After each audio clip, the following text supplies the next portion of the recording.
Pada zaman dahulu, di suatu pedalaman, berdirilah sebuah kerajaan yang terletak di tepi sungai. Di kerajaan itu hiduplah seorang raja, dengan kedua orang putrinya yang cantik jelita. Mereka hidup sejahtera dan bahagia. Namun sang raja tampak murung, karena kedua putrinya sudah sangat cukup umur. Akan tetapi, tidak ada satupun dari mereka yang memiliki calon suami. Pada akhirnya sang raja turun tangan untuk mencarikan calon suami untuk kedua putrinya. Sang raja menggelar sayembara untuk mencari pemuda impian bagi kedua putrinya. Pengawal kerajaan segera mengumumkan sayembara itu kepada seluruh rakyat. Pengumuman, dengar hai dengar. Sang raja mengadakan sayembara untuk seluruh rakyatnya. Barang siapa yang bisa membangun istana kerajaan dan jembatan di seberang sungai untuk para putri raja, maka dia akan dijadikan suami untuk putri-putri raja. Sang raja memerintahkan siapapun memperbolehkan untuk mengikuti sayembara tersebut. Tak lama setelah sayembara itu diumumkan, datanglah 3 pemuda yang gagah dan tampan. Mereka hendak mengikuti sayembara tersebut. Dalam waktu singkat, ketiga pemuda itu berhasil membangun 3 buah istana untuk para putri. Namun, sayembara belum berakhir. Semua yang hadir masih menunggu 1 orang pemuda lagi untuk menyelesaikan tantangan membuat istana dan jembatan. Mereka semua menunggu dengan cemas dan khawatir jika tidak ada pemuda terakhir yang datang untuk menyelesaikan tantangan. Akhirnya datanglah seorang ibu tua bersama seekor kerbau menghadap sang raja. Para putri, sang raja dan semua orang yang hadir terheran-heran. Siapa gerangan wanita tua itu? Paduka Raja, hamba datang kemari untuk mengikuti sayembara yang Paduka adakan. Baiklah, apakah ibu mempunyai seorang anak laki-laki? Paduka Raja yang mulia, hamba punya seorang anak laki-laki, tetapi dia adalah anak laki-laki biasa. Tidak masalah, siapapun boleh mengikut sayembara ini. Anakku, kamu sudah mendengar sendiri apa kata Paduka Raja. Kamu boleh mengikuti sayembara ini.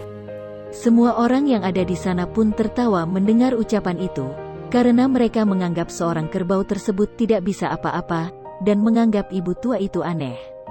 Sang raja juga terkejut, bagaimana seorang manusia bisa memiliki anak seekor kerbau. Sang raja tampak bingung, dia terdiam sejenak mendengar ucapan ibu tua. Karena sang raja tidak bisa menarik ucapan itu, dia pun memperbolehkan kerbau itu menjadi salah satu peserta sayembara.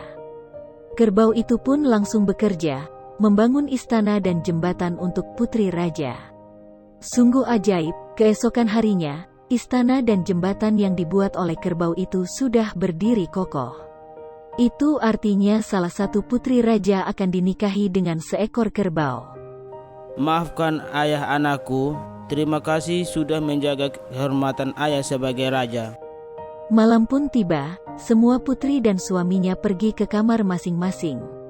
Begitu pula si bungsu, dia segera masuk ke kamarnya, dan meletakkan kerbau suaminya di sudut kamar. Keesokan harinya, putri bungsu terkejut melihat seorang pria tampan yang tidur di sampingnya. Putri bungsu pun menjerit ketakutan. Hah? Siapa kamu? Kenapa ada di kamarku? Pengawal, tolong! Shh, jangan teriak putri, ini aku suamimu. Putri bungsu tidak percaya, dan tetap berteriak memanggil pengawalnya. Para pengawal yang mendengar, segera masuk ke kamar putri bungsu. Tidak ada pria tampan di kamarnya, tapi putri bungsu terus menunjuk ke arah kerbau di kamarnya. Ternyata, pria tampan itu kembali menjadi kerbau. Tidak ada pengawal yang percaya dengan cerita sang putri. Mereka mengira, putri bungsu sedang bermimpi buruk setelah menikah dengan kerbau. Hal ini selalu terjadi hingga beberapa malam, tetapi kini sang putri bungsu tidak takut lagi dengan kehadiran pria tampan tersebut. Kakanda, kenapa Kakanda bisa berubah menjadi seekor kerbau? Begini Adinda, Kakanda terkena kutukan. pada siang hari akan berubah menjadi kerbau. Sedangkan malam hari tiba, Kakanda kembali menjadi manusia biasa. Suatu hari putri bungsu menghampiri sudut kamarnya. Dia menemukan kulit kerbau yang dikenakan suaminya ketika hari menjelang pagi. Sang putri pun tiba-tiba mendapatkan ide untuk membakar kulit kerbau tersebut. Sungguh ajaib, suami putri bungsu tidak menjadi kerbau lagi. Putri bungsu dan suaminya merasa senang karena kutukan itu akhirnya hilang. Mereka berdua pun hidup bahagia. Itulah imbalan bagi anak yang baik hati dan berbakti kepada orang tua seperti putri bungsu. Dia justru mendapatkan suami yang paling tampan di antara kedua kakaknya. Kesatu putri sang raja yang melihat pun menyesal karena tidak memilih pria tampan tersebut untuk dinikahinya.